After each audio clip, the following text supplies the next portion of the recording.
بعد أكتر من 35 يوم على بداية حرب إسرائيل ومجازرها في حق أهل غزة، مفيش أي استجابة، مفيش أي حد بيتحرك.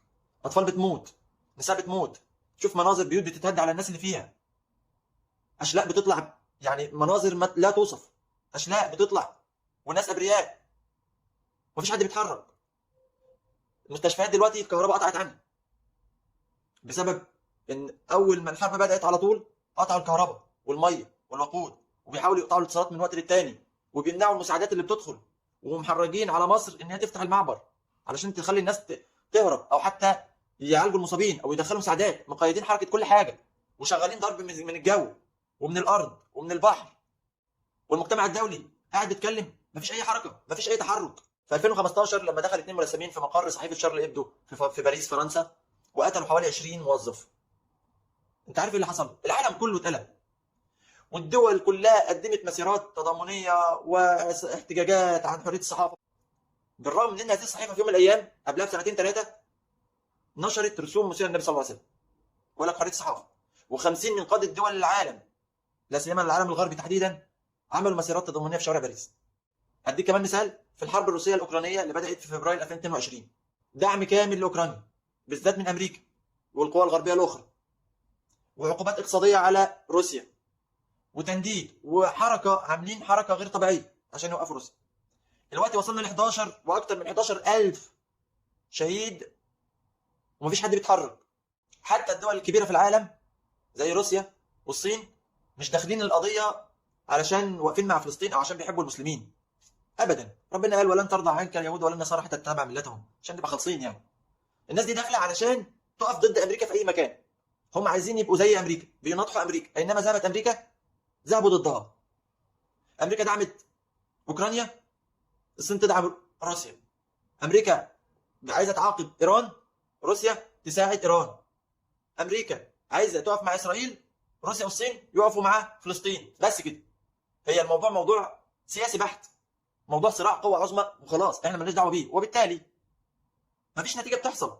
يعني في الاخر الدعم مقدم لاقوى جيش في الشرق الاوسط كما يدعي، من اقوى دول في العالم، على قطاع 350 كيلومتر، 2 مليون بني ادم عزل، مش داخل لهم مساعدات، ولا حتى قادرين يحصلوا على الميه والكهرباء والوقود بشكل طبيعي. طيران شغال فوقهم بيضرب 24 ساعه في اليوم بقاله 35 يوم، اي حته واي مكان، بلا رحمه ولا هواده، ومفيش حد بيتحرك.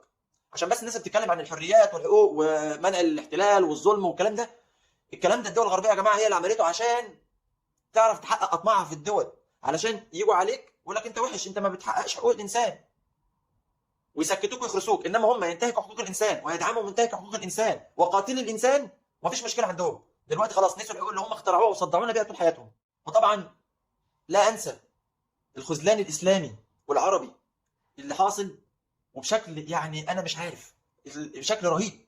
يعني ولا دعم عسكري، ولا دعم مادي، ولا دعم سياسي واضح وقوي، ولا فرض ادخال مساعدات، ولا حتى عارف تقطع البترول.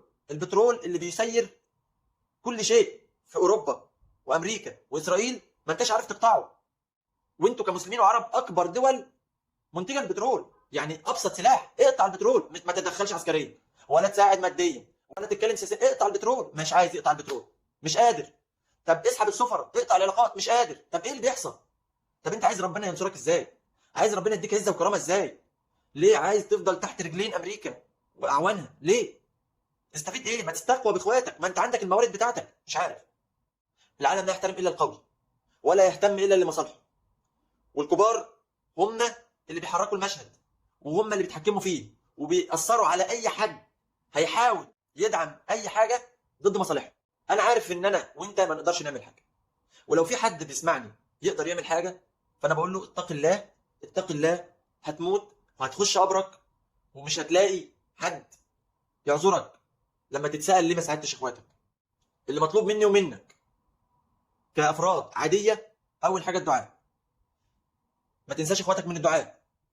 لو رفعت ايدك في اي لحظه ادعي لاخواتك ان ربنا يرحمهم وربنا يحرر الاقصى وينصر من يقاوم في سبيله ومن يحارب في سبيل رفع رايه الاسلام. تاني حاجه المقاطعه. المقاطعه دي يا جماعه اتكلمنا فيها، وكان مع كل حدث قديم بنتكلم عن المقاطعه، وانا هنا مش جاي عشان اقول قاطع كذا ما تقطعش كذا، او معلش اضغط على نفسك شويه وشوف حاجات بديله. المقاطعه خليها اسلوب حياه. المقاطعه خليها اسلوب حياه. حاول تدعي الناس اللي حواليك، اخواتك وجيرانك واهلك واصحابك، ان هم يستمروا على المقاطعه، وان هم دايما يفتكروا اهلهم بالدعاء. دي اقل حاجه تعملها.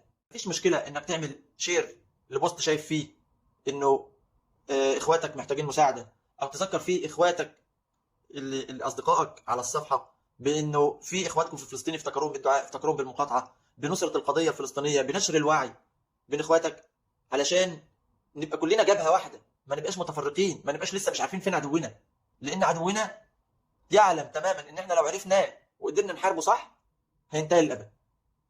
فيا رب يا رب انصر اهلنا في غزه، وهون عليهم اللي هم فيه، وانتقم من عدوهم، واخذل من خذلهم، وحرر الاقصى من دنس اليهود يا رب العالمين، امين. السلام عليكم ورحمه الله وبركاته.